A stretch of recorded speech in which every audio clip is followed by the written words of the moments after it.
So today is Saturday, April 11th, 2020. And today I'd like to pick up a thread that we began some weeks ago. If you remember back, some weeks ago, we began exploring the Tinduka Jataka. That is a Jataka tale in which the Bodhisattva is born as the consciousness of a tree. I think that's such an intriguing story for us these days. And so we gave one Teisho on it and we explored that. And then that Teisho ended, if you remember, with the koan of the oak tree in the front garden. And then that was followed by a Teisho on the oak tree koan. Today, I would like to look at the Tinduka tree Jataka again from a somewhat different perspective. I think this is such a rich story and has such implications for our own practice. We'll start with a quote from Hermann Hesse, which is, "Trees are sanctuaries. Whoever knows how to speak to them, whoever knows how to listen to them, can learn the truth. They do not preach learning and precepts. They preach, undeterred by particulars, the ancient law of life." So in the Tinduka tree Jataka, the Bodhisattva was the consciousness or divinity of a tree. And in that distant past life, he takes a brilliant and dramatically visible form, radiant as the sun, to convince a self-centered king, which is part of its relevance to us today, self-centered king, to stop his evil actions. After that, the Bodhisattva, as this tree of consciousness, continues to work in subtly creative ways to help ensure that this change of heart on the part of the king really does take place, because it's a change that will benefit all beings in his realm. The point, of course, is a path of commitment and action, not just saying good words and then walking away, but going the full route into deeds that can actually make the words function.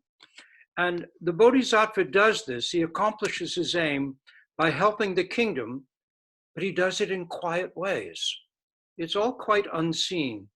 No one knows, not even the king, who's put on ordinary person's clothes after this dramatic event in his bedchamber at midnight. The Bodhisattva appears as a radiant being saying, "You got to stop what you're doing. You're creating terrible karma for yourself and others.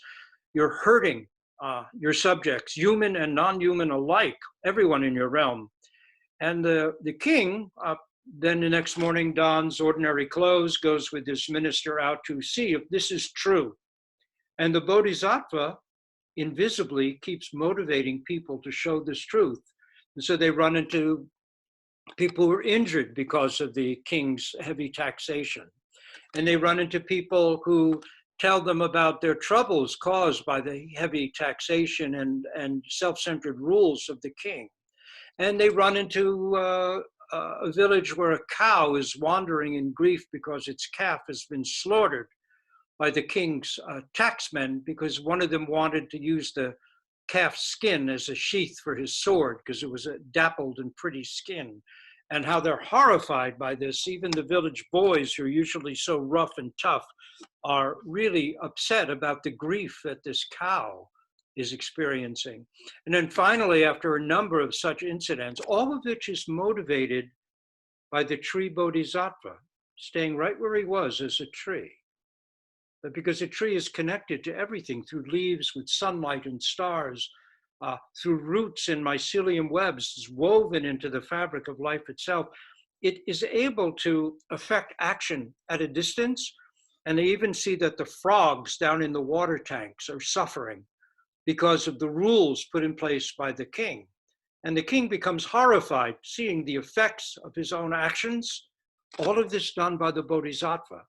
And he actually has a change of heart, doesn't just follow a new set of rules going, "Oh, this great divine being told me this thing and I better follow it, he's going to hurt me." No, the Bodhisattva really creates a change of heart And he goes back and he changes and benefits his whole realm. So no one knows that the Bodhisattva as a tree is behind all of this, yet his selfless work is totally efficacious. And what's most surprising is that he actually does this. He helps transform an entire kingdom to greater goodness when he himself is rooted in one spot as the consciousness of a tree. Now, there's one little point here that makes this all possible too, which is that the king himself has one little opening to something beyond his self-centeredness. And that is, he considers the Tinduka tree, this great tree growing just outside the palace walls or outside the walls of his city, as sacred. And every year he goes and he makes an offering to the tree. So there's this one little doorway into something beyond his own egotism. The Bodhisattva is able to work with the king and effect this change. Now, this is most encouraging. It's reminding us that we too don't need to draw attention to ourselves in order to fulfill the three general resolutions of Buddhist tradition, which is to do good, avoid evil, and liberate the many beings. We too can find creative, intimate ways to act quietly and effectively. So a kind word, an outstretched hand can create new possibilities, as can washing the extra dish, going the extra mile, or simply offering a moment of silent, loving kindness, as can just being present for a moment in the midst of our day, present with mu, with just this breath, with just this count, with just this koan, just for a moment, letting all else go. There are turning points in the day when we can be fully present. And this is really the essence of lay practice, in the midst of diversity, to find this moment of steadiness and complete presence. So we come forward from that. So let's say the phone rings, ring, ring. We breathe. Hello? We come forward from this. Being invisible is not the point of the Jataka. Being truly effective and helpful is, but we don't have to draw attention to ourselves to do it. Now, trees and plants may actually form a contemplative web of goodness enveloping the planet. Silently flourishing, harmlessly drawing energy from sun, soil, and water, they are not passive, but as the 2,500-year-old Jatakas show, may actively be wishing us well and doing their best to do what they can to help us. Trees converted the whole earth into a living garden. Trees and plants created the oxygen that made our lives possible. Trees have been doing this for a long, long time. However, unfortunately, we humans, now that we're on the scene and have so much power to affect the lives around us, are not paying very good attention. And even though trees may in fact be trying to help us, may in fact be bodhisattvas, we keep cutting them down in the name of financial profit. If only a tree spirit would, as in our Jataka, appear like a burning bush in the bedroom of CEOs, presidents, and kings, maybe things would finally and actually change for the better. But we shouldn't count on it. Miracles in Zen, as Layman Pong pointed out long ago, are more intimate and, at least on the surface, more ordinary. Layman Pong wrote, drawing water, carrying firewood. These are my miraculous powers. Answering the phone, brushing our teeth, driving to work, saying good morning and good night, shopping at Wegmans. This is how our daily miracles unfold, and it is so easy to take them for granted and be looking for other kinds of miracles, and in so doing lose our real, miraculous, and only life. In some ways, the current pandemic, which is forcing us to slow down, to respect our friendships, our families, our resources, our very bodies and minds with greater awareness, and in light of impermanence, helps open a door to real wisdom. Personally, I've been finding with so much less external activity in our life, when Rose and I go for a walk in the neighborhood, I really notice the complex structures of bark on the trees, the shape of leaves and branches, the beauty of things as they are. And I find a gratitude for what we have, for what is already right here now that we've been ignoring. So perhaps even a virus can be a bodhisattva, though I confess I find that a hard call, given the dying, the deaths and grief, the tough love that this virus is presenting. And yet even our anxiety can be a motivation that we as a species really need right now if we're to change our lives, our societies, our economies, in such a way that we become mature enough to survive. The choice right now seems clear before us, and we are in the midst of it. So we needn't wait for a burning bush. Right now, through ongoing moment-to-moment, breath-by-breath practice realization, we can align ourselves with the fundamental goodness, and that's with a capital G. It's not opposed to badness. It's the goodness beneath everything that sustains all things. Like the bodhisattvic consciousness of a tree in the Jataka, we can work for the benefit of all, which also includes working for the liberation of grasses and trees. This too is an aspect of bodhisattva vows, a commitment traditionally said to continue until even the grasses and trees have realized complete Buddhahood. This very breath, this very koan, this life, not one we envision off in some more ideal future, is how and where that commitment and vow are embodied. The Buddhist teaching is sometimes said to have been like a poisoned drum. When the drum sounds, it kills you. It takes away your delusive life. Before we start recoiling in horror, let's look at what this means. The sword that kills is the sword that gives life. And that's a reference to the prajna wisdom wielded by Manjushri, bodhisattva of wisdom. Excuse me one second. The poison drum wipes our dualistic life away, our delusive, separated, lost in our heads life, and gives us this breath, this wind in the trees, this green leaf, this living earth, this great universe. It kills our habitual sense of isolation and separation, which has caused and is causing right now so much harm, not just to ourselves, but to other species, to air and water and forests. With such delusive thinking removed, we return at last to the missing intimacy with all things, even with ourselves, the intimacy we've been searching for perhaps for lifetimes. And all beings are restored and healed as well. Don't think you're doing nothing, like counting your breath or experiencing your breath or absorbing yourself in a koan or just fully sitting. This is the core of the change we seek and so sorely need, the change that the Bodhisattva as a tree sought to help bring about. The Bodhisattva path extends endlessly, and yet at some point, at least once in this life, we must let the great universe collapse and allow all things to awaken to original, never lost Buddhahood. Jiao-Chu said that's when the oak tree attains Buddhahood. Aitken Roshi quotes the dialogue completely, is as follows. A monk asked Jiao-Chu, has the oak tree Buddha nature? Jiao-Chu said, yes, it has. The monk said, when does the oak tree attain Buddhahood? Jiao-Chu said, wait until the great universe collapses. The monk said, when does the universe collapse? Jiao-Chu said, wait until the oak tree attains Buddhahood.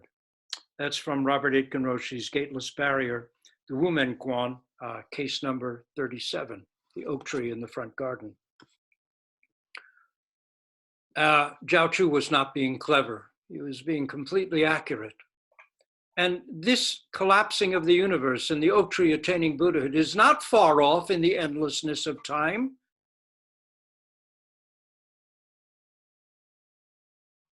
Directness has its place. And the Bodhisattva in the Tinduka tree, Jataka, starts there. By the way, if you missed the Teisho on the oak tree in the front garden, I think that Teisho is now on the Endless Path website as a video, actually, and you can see it there. Directness certainly has its place. And as I said, the Bodhisattva in the Tinduka tree Jataka starts with directness.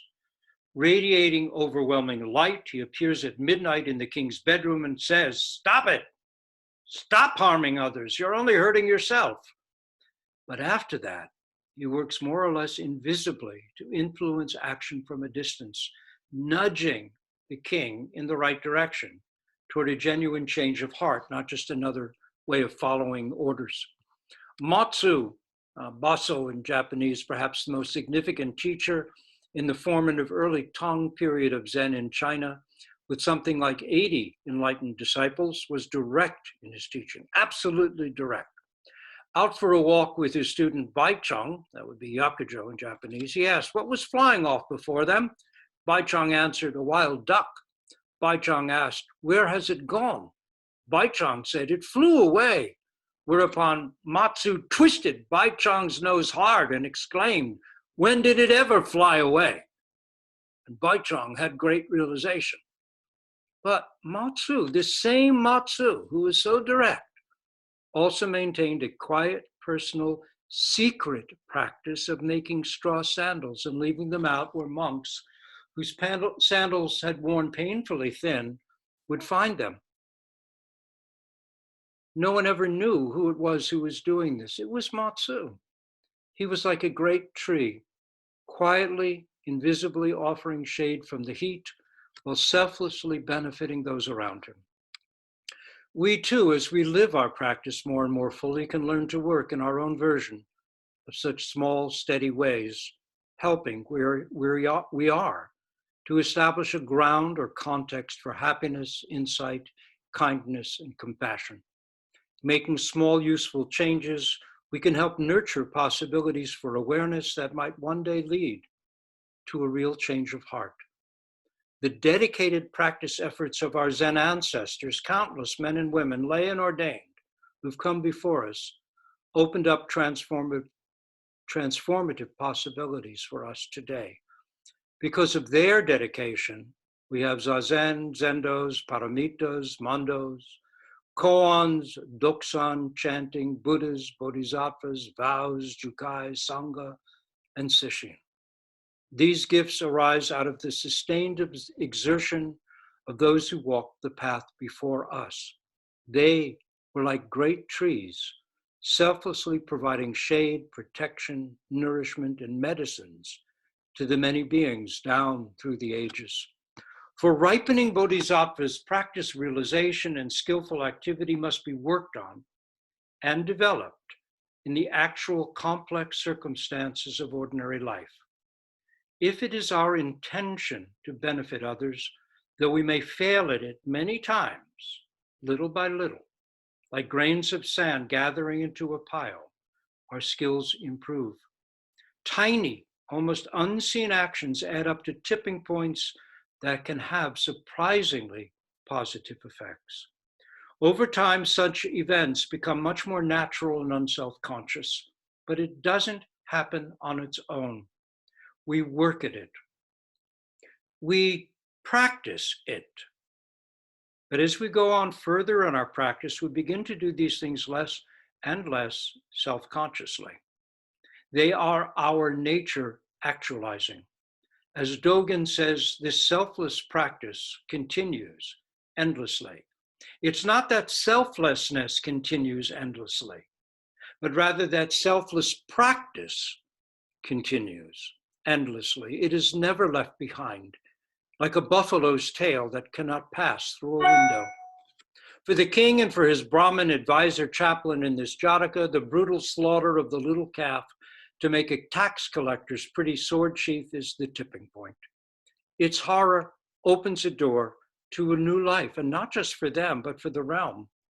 The conversation with the frog, magical and beyond the merely rational, confirms it. The whole realm, down to the frogs in the water tank, groans for liberation from the effects of one man's, the king's, self-centered, aimless wandering from the true path. Sin was originally an archery term and meant simply to miss the target. Samsara itself is a word that means wandering.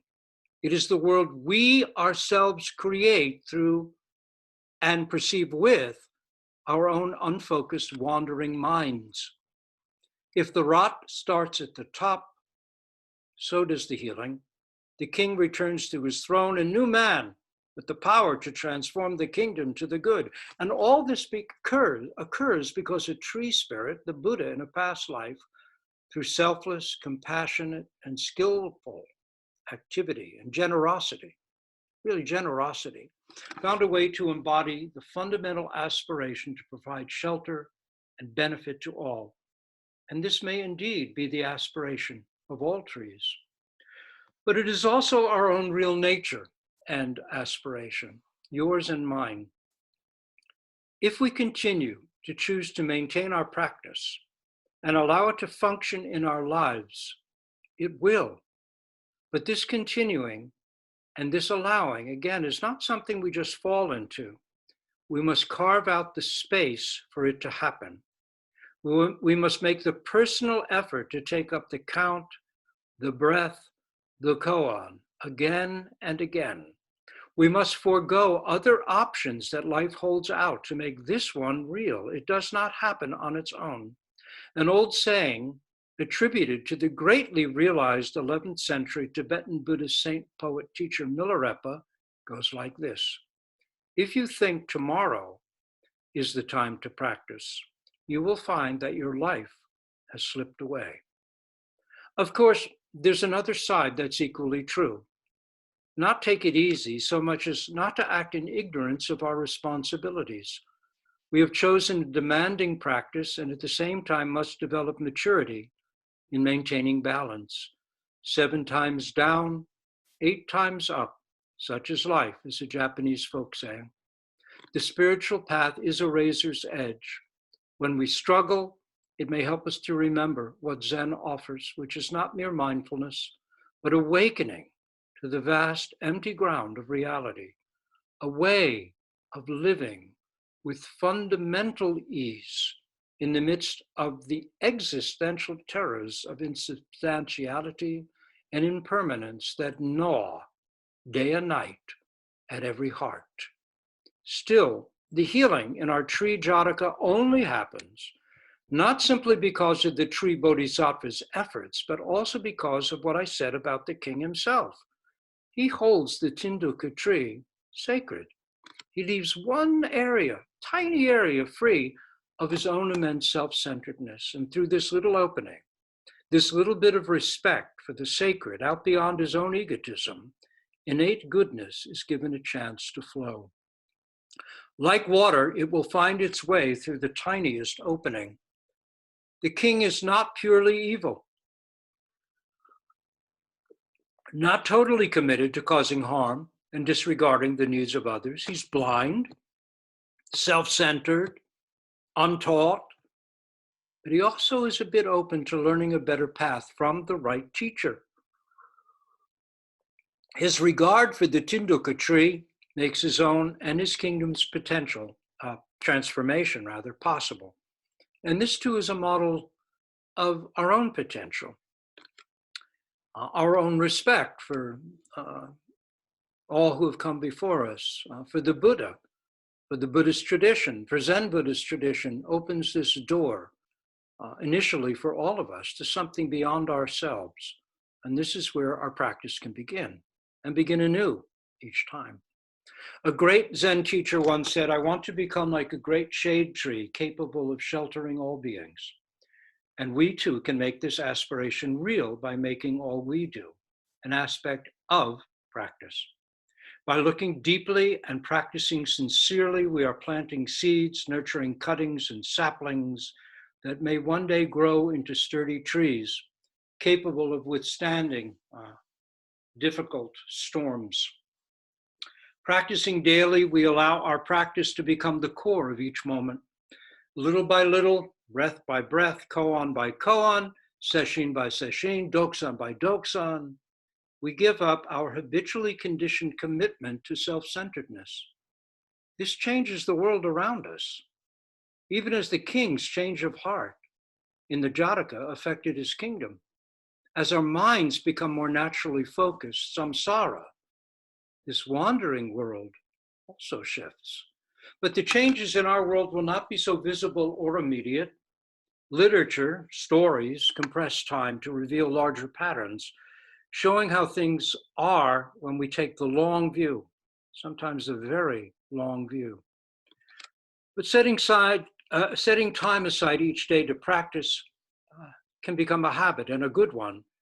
But practice realization is not a habit. It is just this breath, just this count, just this koan. There is no before and there is no after. There's nothing to compare it to, no way to know it in relation to anything else. So it can't be habitual. It's fresh and new each time. We give our all to this count, this breath, this koan. Each breath moment extends endlessly, intimately. The wind in the trees enters and confirms us. The call of a bird, the bark of a dog, the sound of an engine or of tires on the street are it. Letting everything other than this breath of practice realization, in this round of Zazen go, we sink deeply into this unique, never repeatable moment of endless time. As it is a conscious choice, the work of practice realization must be renewed again and again. It is one of many such choices for the use of body and mind potential to us as human beings. Given this, every generation must face the ongoing, recurring, fundamental problem of self-centeredness or egotism, the root of harm, and so of evil. Self-centeredness, which at its worst includes an eagerness to benefit oneself at the expense of others, as we all know much too well these days, can cause terrible, terrible harm. And it seems to be a uniquely human problem. Animals kill and eat other animals. They do not murder, terrorize, or invade. A tiger killing a deer is not enraged or filled with hatred. It may actually be in a sublime, ecstatic state of focus, skill, and even gratitude. The non-human beings of Buddhist cosmology, devas, yakshas, nagas, kinnaras, asuras, garudas, hungry ghosts, and hell dwellers, each have their realms. In some of these realms, horrible things are done, but this is not due to foregoing other options. It's not by choice. A demon does demonic things. An asura or warring titan is always looking for a brawl.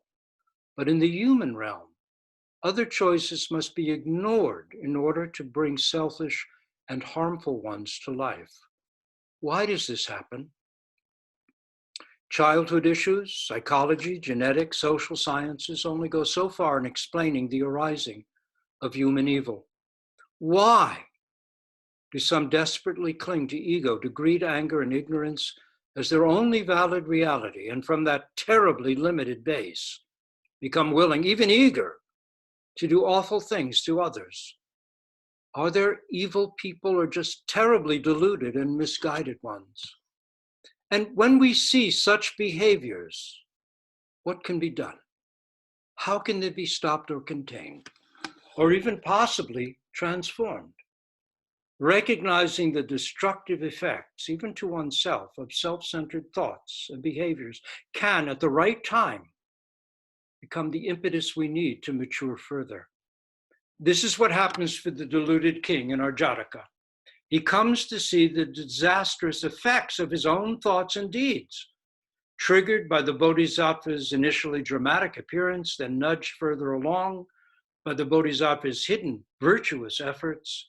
he is ultimately convinced, and so is naturally transformed. How do we live our vows in difficult times? Of course, one response, a good and fundamental one, as I've already mentioned, is Zen practice itself.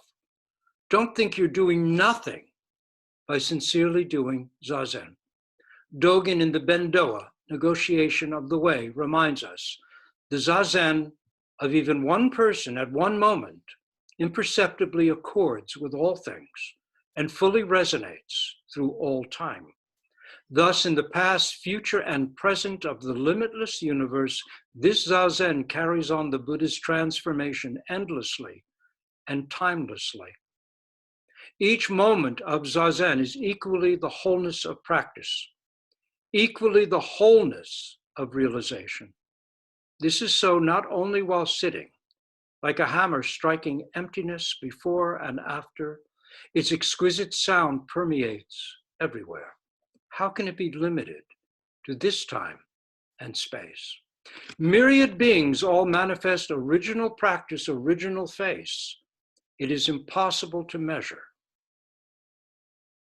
It is impossible to measure.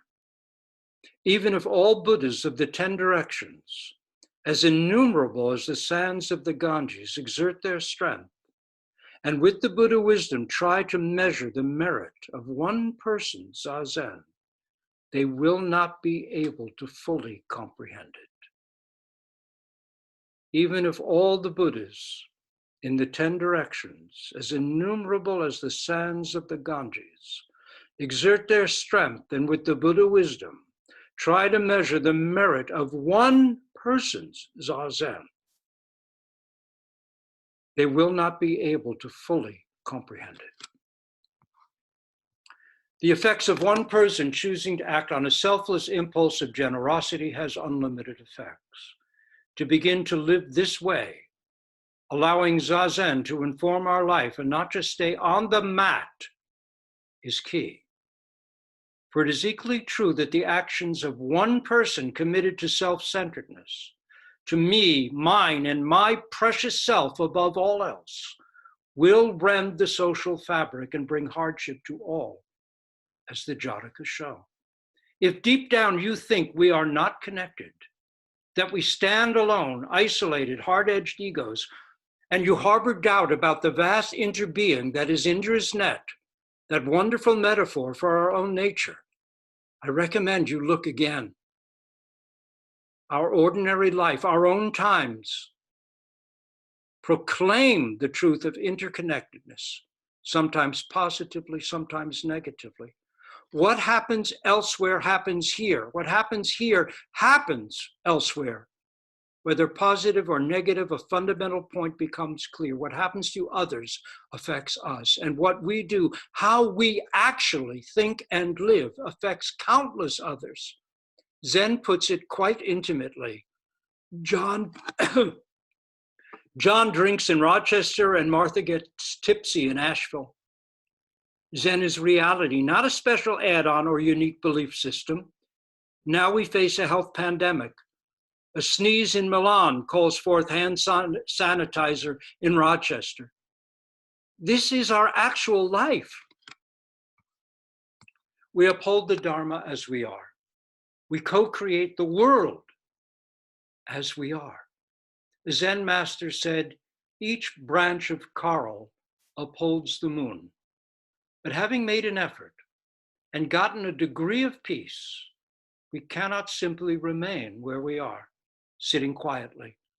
The Buddha did not stay seated under the Bodhi tree. He got up from the joy, ease, and comfort of deepest realization, from Anuttara Samyak Sambodhi, complete and perfect enlightenment, to walk the dusty roads of India, freely and selflessly teaching all he encountered, always fitting his teaching to the needs and abilities of his listeners.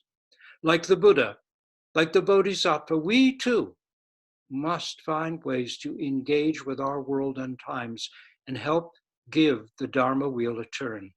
Having glimpsed the truth that all is none other than the self, our empathy can extend limitlessly. and it need not be a big deal. Basho wrote, "Deep autumn, my neighbor, how does he live, I wonder? Deep autumn, my neighbor, how does he live, I wonder?" As the Tinduka tree Jataka reveals, the natural world is conscious. It's aware of and suffers from the all too often destructive and harmful effects arising from the human world, from human minds, misguided human minds. All beings are affected by how we humans think and act. What we do affects not only ourselves and other people, but all living things, bacteria to blue whales, algae to redwoods. It is an awesome responsibility simply to be a conscious human being. How will we use our opportunity now that we have attained this rare form of a precious human birth? Do you remember the parable told by the Buddha about the difficulty of being born human? He said that it's like this: a board with a hole in it floats on an endless sea. A blind turtle living in the sea, once every 100 years, rises to the surface and puts its head up above the water.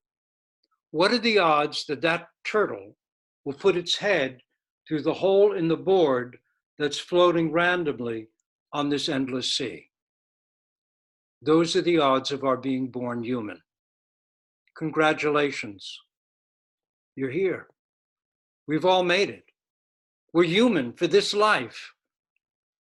For a time, that is. What does this mean? One thing it means is that we now can do the work of a human being.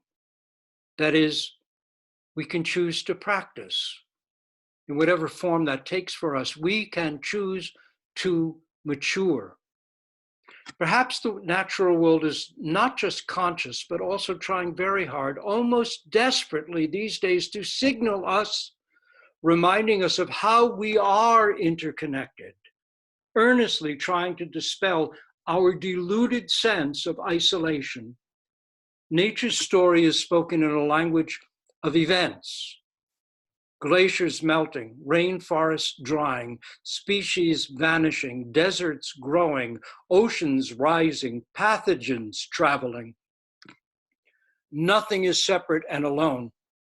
All is one body, but it is not a numerical one, not at all. The ancient Chinese Zen poet Su Tung Po wrote in his famous Enlightenment verse, "The sound of the valley stream is his long, broad tongue. The form of the mountains is pure body. During the night, I heard 1,000 verses chanted. Now, how can I impart them to others?" Dogen wrote, "What we mean by the sutras is the entire cosmos. The sutras are the entire universe, mountains and rivers and the great earth, plants and trees." This is Dogen in the Samadhi of Self-Enlightenment, Jisho Samai, in the Shobogenzo, Eye of the Treasury of the True Dharma. If plants and trees are sutras, how shall we read them? Practicing devotedly, we can find out. Life is short. The wheel turns. Time waits for no one. When will we as a species grow up? Can we do so before it is too late? Indigenous peoples have their vital ceremonies. For Zen students, Sesshin is our ceremony for entering, confirming, and actualizing the way of the mature human being, or maturing human being.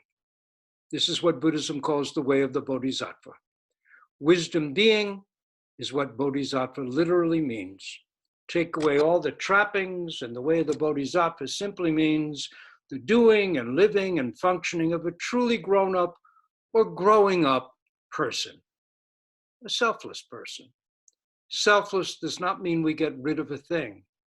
It is not a loss, except of what we never needed from the start. It means a loss of ignorance, of greed and delusion. This loss is our greatest gain. The world and its 10 directions step in and becomes our complete body. Sesshin, sustained by ongoing daily life practice, is our way to find out what Dogen and all our honored Zen ancestors, men and women, lay and ordained, are talking about. A rare opportunity in our fractured world to wake up to wholeness and to grow up. Sesshin, at least for now, itself is being transformed.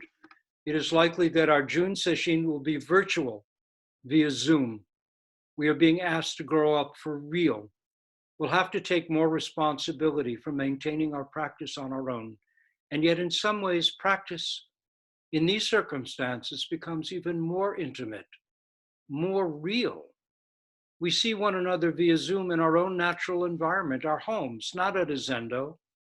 Formality gives way to intimacy. The deeply rooted, essential tradition of Zen lives on, but in a new form.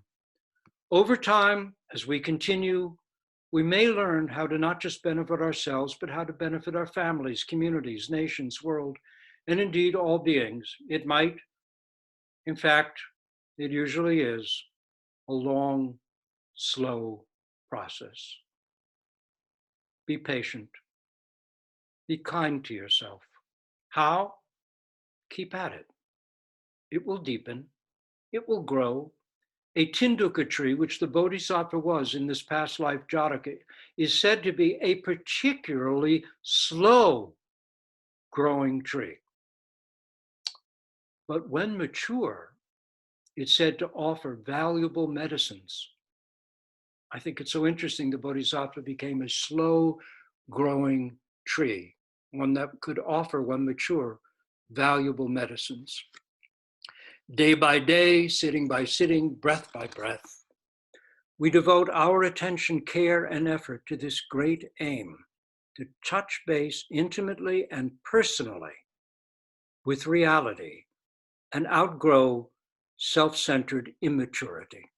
This is the point of Buddhist tradition. Indeed, the point, if we can speak in such goal-oriented terms for a moment, of a precious human birth. This unrepeatable moment of practice is where and how it all becomes real. So, steady on. Our practice continues with this breath, this koan, this round of sesshin, this Teisho. What we've been searching for is already fully here. The sound of the Buddha's poison drum wipes delusions of separation away. How? We focus on the practice. No longer wandering, we find the great way, the way of trees and stars and animals and people. It's right here. We ourselves already entirely interwoven into the greater narrative we've been so anxiously seeking. Be well, stay well, continue on. Bodhisattvas, having seen through their own habitual self-centeredness, don't just wash their hands of it and walk away. Rather, they unobtrusively stick around to help wherever possible. Not all who wander are lost, as Tolkien wrote of Aragorn, Ranger and True King. And some bodhisattvas, firmly rooted right where they are, rooted as a tree, can extend a great, compassionate, loving heart, and do extend a great, compassionate, loving heart to all beings in the 10 directions. So please continue to stay rooted as trees. Stay deep in your practice as best you can. Be of help where you can and take care of yourself. We live in perilous and demanding times.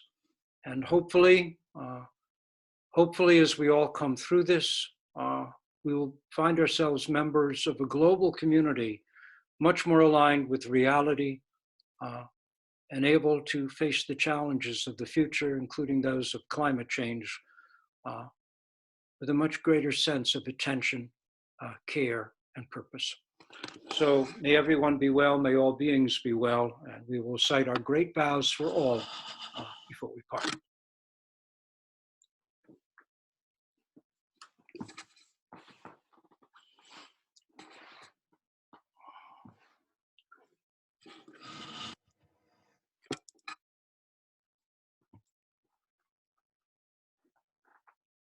Great vows for all.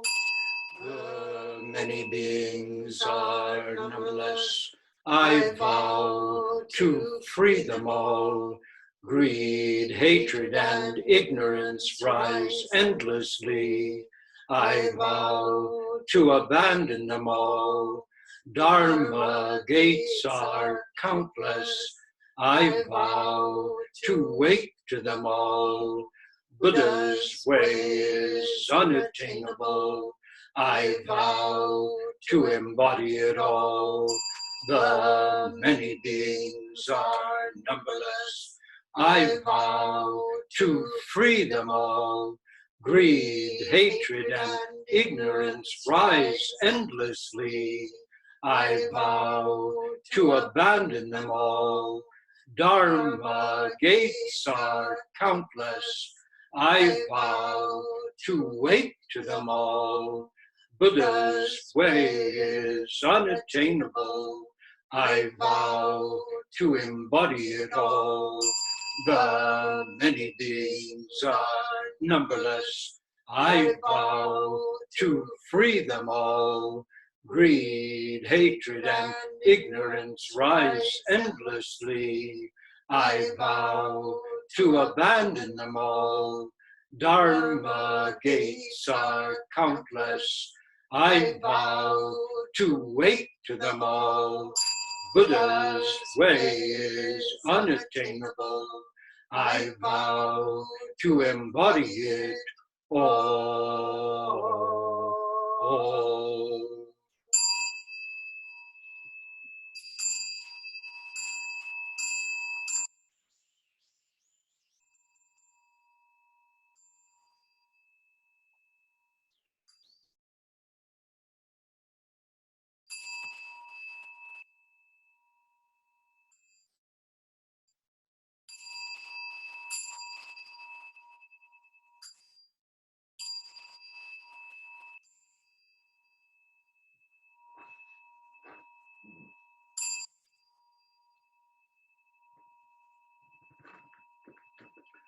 Thank you all for participating today. I hope to see you all again soon. Please continue to take care, be well, and do what you can to continue to flatten the curve, in this way helping so many others. Adios.